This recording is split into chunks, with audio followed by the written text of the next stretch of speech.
Binge the full week ad-free over at patreon.com/inspired disorder. What you manifest in your mind, you can bring to reality. In the Heights, new movie out as part of the day-and-date release with HBO Max. I watched it on HBO Max. I have still yet gone to a movie theater. This is a musical that is written by, of course I didn't write down the name, Quiara, Alegría, Hudes. I may have pronounced that wrong. Directed by Jon M, the guy who directed Crazy Rich Asians. Lin-Manuel Miranda is part of this as well. I think he maybe adapted it to stage play. It's based on a book. Anyway, because Lin-Manuel Miranda was part of it, I was a fan of Hamilton, the Disney Plus filmed stage production. I figured I'd like this. I was hesitant because the Hamilton's great. The downside with Hamilton is that my roommate is obsessed with, or has been obsessed with for the past few years with Hamilton, and will play the soundtrack to Hamilton on a loop. And despite the fact that I loved Hamilton and I thought it was a beautiful piece of art, the rap style, the hip-hop style, is a bit much. And I was hesitant going into this film, hoping that it would not be more of the same. However, this film does start with, some of the musical stylings are of the hip-hop variety.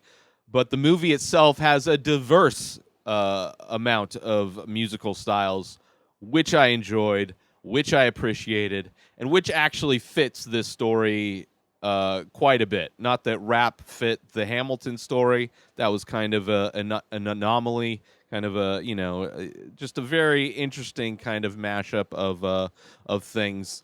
But In the Heights is a story about a kid. It's about a few kids, or young adults, I would say, that have grown up in a neighborhood, some of which are coming back to visit their neighborhood from college.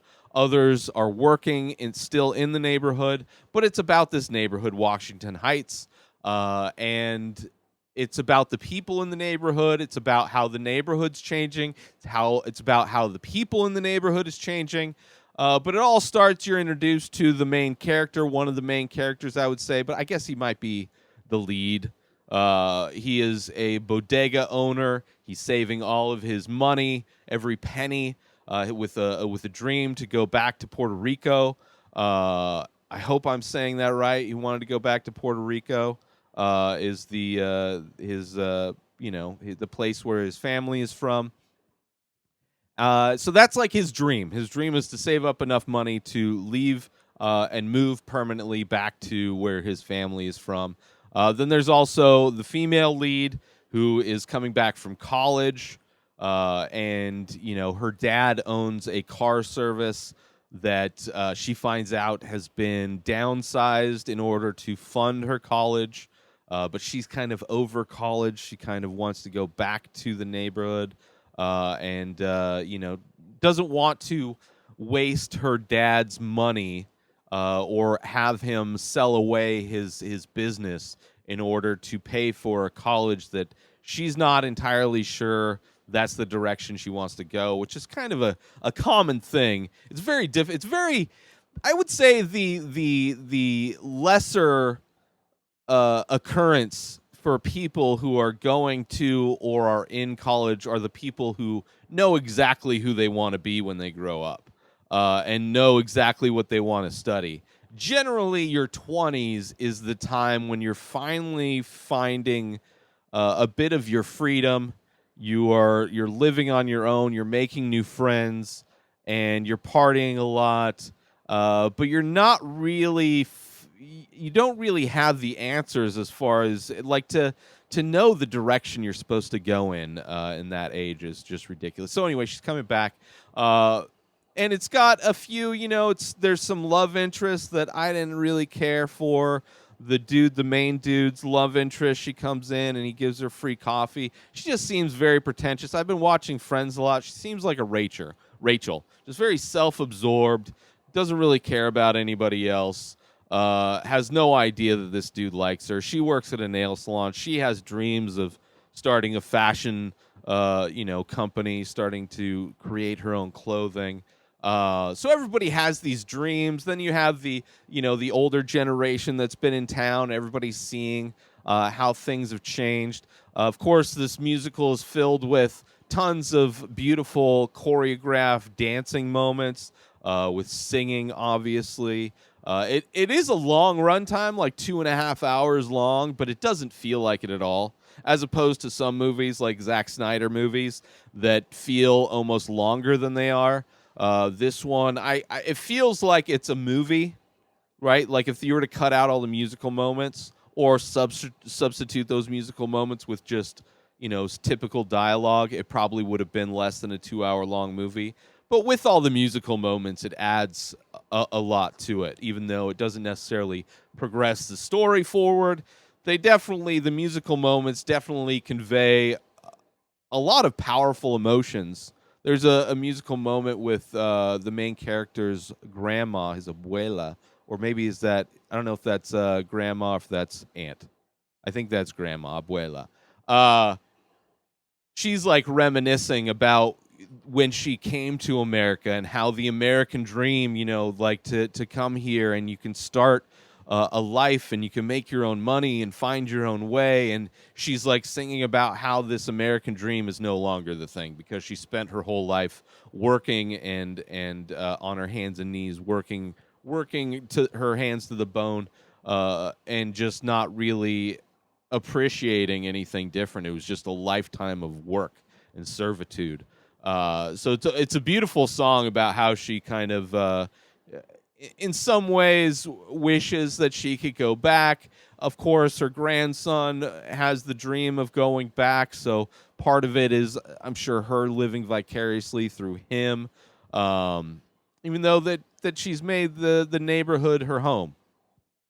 And it's, the neighborhood, they're also talking about how the neighborhood has changed. It's like it used to be, like the girl that came home from college.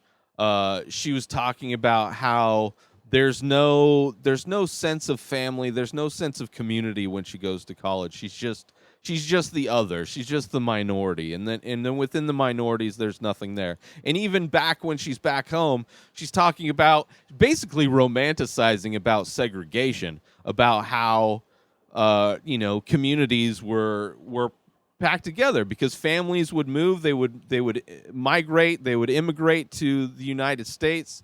And then their families would move in, and it was a big community, big family. And then as people grow old, they move away. Things change, gentrification and whatnot. So even though progress as far as, the kind of mixing bowl, the melting pot of the United States has become more diverse, and people, intermingling. There's less. We're all integrated. We're far more integrated now than we are, even though there's tons of like even in the Coachella Valley where I live, things are pretty segregated, and not only segregated, walled off. Like it's like the Hunger Games out here. Like there's like, not only is there like different neighborhoods, like different cities that have more wealth, but in those cities there's multiple gated communities, and even inside gated communities there's gated communities within gated communities, which you would never see unless you're like an Uber driver or something like that, and you actually have to go inside these gated communities and then realize there's actually inner communities within inside that community, which that's where the high end people live. Very segregated and walled off. Very, very much Hunger Games out here in the valley. But with this movie, it's all about family. It's all about community. It's all about also it's all about just kind of the immigrant lifestyle, the immigrant dream, immigrants are what made this country. Despite how much certain political groups on the right want to eliminate everybody that's not of a lighter melanin content in their skin. Uh, Everybody else is pushed away, and it's actually sad too that a lot of people who did immigrate here tend to be very anti-immigration because they don't want if they went through the right path, they don't want people to become citizens without taking the path they want to take.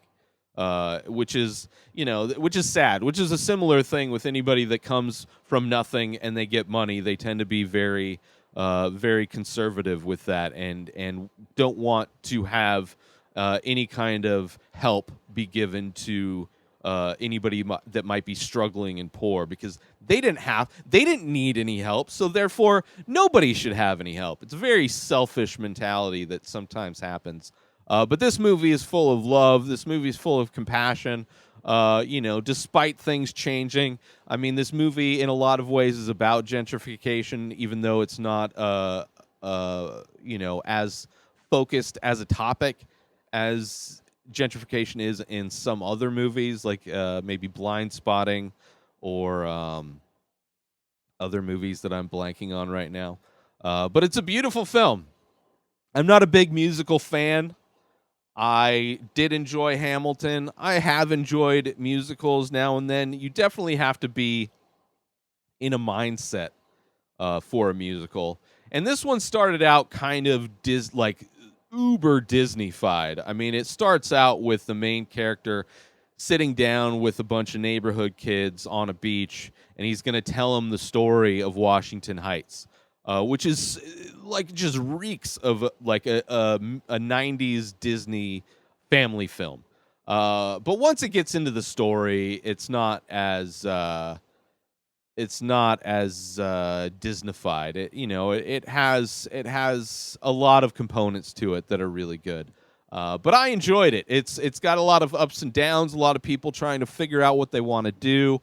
Kind of understanding what their path might be, which even still, it is kind of it's a movie, obviously. So it's all of these people are kind of coming to their own realizations at the same time, which is very convenient for a film to do. But the reality of things, those realizations sometimes come many decades later, and it's sad. But yeah, this movie's amazing. I really enjoyed it. I mean, the focal point of the whole story is this blackout. When the movie starts, it's like counting down to how many days until the blackout happens. And the blackout, I mean, in a lot of ways, is that point. It's that tipping point. It's that point of change where a lot of people are. It's almost like that rock bottom moment as well. Which is also a moment of change. I mean, it for a lot of things, because there's you have this business owner that has a hair salon and she's moving to the Bronx, which there's more money in the Bronx, so she's moving there to kind of grow her business. You got the car service dude downsizing to pay for his daughter's college. You got the bodega that's about to close down because the bodega owner wants to move back to the place where his family is from. And it's like there's just a lot of change, and you also see how it affects the younger generations. Of course, there's love interests left and right, which the love story between one of the car service workers and the daughter of the car service owner is beautiful. There's an amazing dance scene with them that starts out in the one of those stairways on the side of buildings. The fire escapes, the fire escapes starts out on one of those stoops, and it has this cool thing where they dance on the side of the building, it's a really beautiful scene. The entire film is so beautiful. The scene with the grandma talking about how it was when she came to the U.S. and the dreams and hopes that she had, very beautiful, and her thinking about what it was like back at home. Just so many beautiful scenes. I love this director. I did enjoy Crazy Rich Asians. I think visually he's got a great visual style. Just a lot of colors. The choreography was beautiful. It's not as much camera work beauty as it is everything that's inside the lens. Everything inside that lens is gorgeous to look at. And again, the music was all amazing. The performances were all amazing. The dancing choreography was amazing. I really did enjoy it. It was a lot of fun. Highly recommend it. I'm sure it's going to be well rated. But yeah, if you have HBO Max, definitely check it out. If you're in theaters, if you're around theaters that are open and you want to go check it out, do that as well. I would highly recommend it. The movie is called In the Heights. Sign up for Ting and get yourself $25 in credit on your new cell phone service, or get yourself $25 and put it towards a new device. Go through my link, inspireddisorder.com/Ting. That's TING. You'll get cell phone service that you don't pay an arm and a leg for. It's amazing service that's part of all the major cell phone networks. But sign up today through my link. Get yourself $25 in credit that you can apply to a new cell phone. You can apply it to your service. But it's amazing cell phone service that I've used for many, many years. So go through my link, inspireddisorder.com/Ting. New episodes of The Ray Taylor Show come out every single day. Subscribe on IGTV, YouTube, and everywhere else podcasts are found. Binge the full week ad-free over at patreon.com/inspireddisorder. Buy Ray Taylor Show merch over at inspireddisorder.com and follow the show on Instagram at Ray Taylor Show. Have a wonderful day, everybody. Peace out!